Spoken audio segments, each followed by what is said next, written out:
pagi anak-anak yang selalu diberkati Tuhan. Bagaimana kabar kalian? Miss harap kalian selalu sehat, selalu terberkati dimanapun kalian berada. Oke, untuk pagi hari ini mari kita awali kegiatan kita awali aktivitas kita dengan memuji dan menyembah Tuhan. Bapak, terima kasih atas berkat yang telah Bapak berikan. Kini kami akan memulai aktivitas kami dengan menyembah dan mengingat Tuhan. Terima kasih Bapak. Selamat pagi Bapak, selamat pagi Yesus.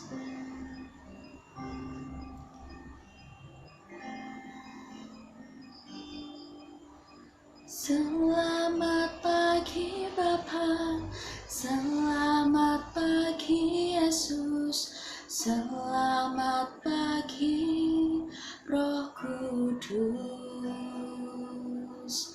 Terima kasih atas anugerah-Mu semalam telah berlalu. Ku memuji, ku bersyukur, memuliakan nama-Mu. Allah Bapa, Putra Roh Kudus, terima kasih.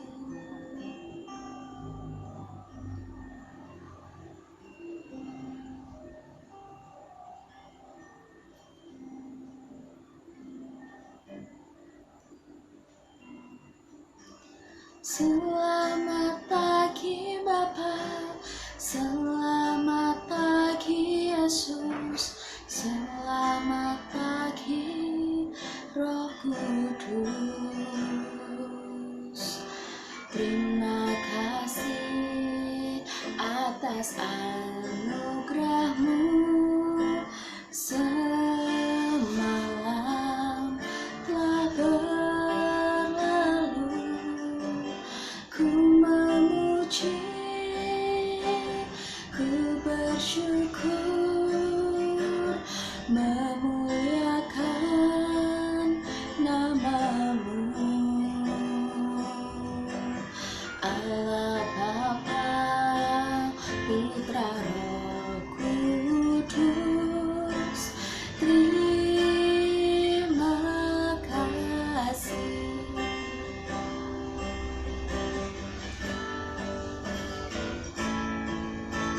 Selamat pagi Bapa, selamat pagi Yesus, selamat pagi Roh Kudus. Terima kasih atas anugerah-Mu semalam telah berlalu. Ku memuji, ku bersyukur, memuliakan nama-Mu. Allah Bapa, Putra Roh Kudus, terima kasih. Allah Bapa, Putra Roh Kudus, terima kasih. Terima kasih. Terima kasih. Bapak, terima kasih. Kini kami akan mendengarkan hamba-Mu yang akan menyampaikan firman-Nya. Bapak, berkati apa yang akan disampaikan oleh hamba-Mu. Biarkan apa yang disampaikan hamba-Mu nanti menjadikan rema bagi kami, Bapak. Terima kasih Bapak, terima kasih. Dalam nama Tuhan Yesus kami telah berdoa. Amin. Shalom, serta di SMK Nusantara Bangsa, dimanapun kalian berada. Berjumpa lagi dengan saya. Dalam kesempatan ini, saya akan mengisi firman Untuk ayat hafalan kita terambil dari 2 Korintus 8 ayat 12. Sekali lagi ayat hafalan kita terambil dari 2 Korintus 8 ayat 12. Saya akan bacakan. Sebab jika kamu rela untuk memberi, maka pemberianmu akan diterima. Kalau pemberianmu itu berdasarkan apa yang ada padamu, bukan berdasarkan apa yang tidak ada padamu. Sekali lagi. Sebab jika kamu rela untuk memberi, maka pemberianmu akan diterima. Kalau pemberianmu itu berdasarkan apa yang ada padamu, bukan berdasarkan apa yang tidak ada padamu. Untuk tema dari ayat hafal kita adalah memberi yang terbaik. Untuk ayat yang dari saya, yang saya akan bagikan kepada kalian, temanya adalah prinsip memberi, yang terambil dari ayat kitab kita 2 Korintus 9 ayat 7. Sekali lagi 2 Korintus 9 ayat 7. Saya akan bacakan. Hendaklah masing-masing memberikan menurut kerelaan hatinya, jangan sedih hati atau karena paksaan, sebab Allah mengasihi orang yang memberi dengan sukacita. Sekali lagi, hendaklah masing-masing memberikan menurut kerelaan hatinya, jangan dengan sedih hati atau karena paksaan, sebab Allah mengasihi orang yang memberi dengan sukacita. Nah, prinsip memberi yang diajarkan Tuhan kepada kita adalah yang pertama, jangan memberi karena suatu perintah. Paulus mengajarkan kepada kita semua bahwa memberi itu harus berdasarkan apa yang ada padamu. Maksudnya ini adalah apa yang kita miliki, bukan apapun yang tidak kita miliki. Jadi memberi itu harus dengan sukarela, jangan harus disuruh, dan itu harus milik kita pribadi, bukan milik orang lain yang kita berikan kepada orang lain. Itu prinsip memberi yang pertama. Kemudian prinsip memberi yang pertama itu sangat penting, karena kita juga diajarkan untuk memberi 10% daripada hasil jerih payah kita atau upah kita dalam pekerjaan. 10% itu bagian yang dimiliki untuk Tuhan yang harus kita berikan, walaupun itu nanti diberikannya kepada orang lain atau diberikan kepada gereja. Itu prinsip memberi yang pertama. Kemudian prinsip memberi yang kedua adalah apa yang Tuhan mau, apa yang Tuhan inginkan dengan uang kita.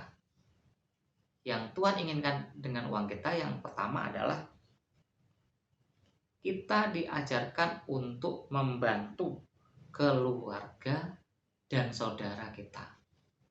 Diawalinya itu dulu. Nah, maksudnya gimana? Ya dengan akal dan logika kita harus memenuhi diri kita sendiri, keluarga kita sendiri, saudara kita sendiri, baru kita bisa memberi yang ada dari kita untuk orang lain. Karena apa? Kita harus memenuhi kebutuhan kita sendiri, kita harus memenuhi kebutuhan keluarga kita sendiri. Kalau sudah kita terpenuhi kebutuhannya, keluarga kita sudah terpenuhi kebutuhannya, barulah kita bisa memberi kepada orang lain. Apalagi orang tua. Paulus juga mengajarkan, Tuhan mengajarkan bahwa kita harus menghormati kedua orang tua kita. Artinya kalau misalnya orang tua kita meminta bantuan, kalau misalkan kita harusnya memberi, ya memberi apa yang kita punya.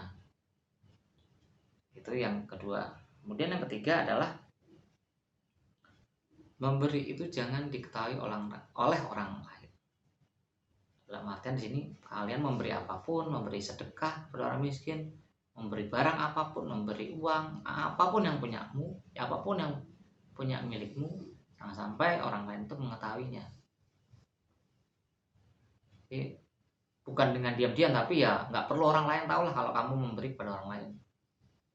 Yang tahu adalah kalian dengan Tuhan, itu aja. Itu prinsip yang ketiga. Kemudian alasan kita memberi, alasan kita diajar untuk memberi. Yang pertama adalah untuk menolong orang-orang kudus sebagai jemaat Tuhan. Ya, orang kudusnya itu siapa saja? Orang kudusnya itu orang asing, orang miskin, janda-janda miskin. Itu orang kudusnya sebagai jemaat Tuhan. Kemudian yang kedua alasannya, karena kita mengasihi Tuhan, berarti kita juga harus mengasihi sesama kita. Sesuai dengan perintah Tuhan, kasihnilah sesamamu manusia seperti dirimu sendiri. Kemudian alasan yang ketiga adalah membawa kemuliaan bagi nama Tuhan. Ya, membawa kemuliaan bagi nama Tuhan. Kemudian alasan yang keempat adalah supaya mendapat upah di kerajaan surga. Itu alasan kita diajar untuk memberi. Yang terakhir itu adalah memberi untuk menyenangkan hati Tuhan. Ya, memberi untuk menyenangkan hati Tuhan, bukan memberi untuk mengharapkan apa yang kita inginkan dari Tuhan. Nah, itulah memberi yang sukarela, memberinya tidak dengan sedih hati, ya, tanpa ada paksaan. Nah, jadi ada 5 alasan tadi yang harus kalian jalankan dalam prinsip memberi dalam kehidupan kita. Amin. Mari kita berdoa. Bapa dalam surga, terima kasih atas segala penyertaan-Mu. Pada hari ini kami telah menerima, membaca dan merenungkan sebagian daripada firman-Mu. Semoga firman yang kami baca pada hari ini dapat berguna dan menjadi rema dalam kehidupan sehari-hari. Terima kasih Tuhan. Berkati PJJ pada hari ini, Kau besertai dari awal, pertengahan, hingga akhirnya. Terima kasih Tuhan, dalam nama Tuhan Yesus. Haleluya. Amin.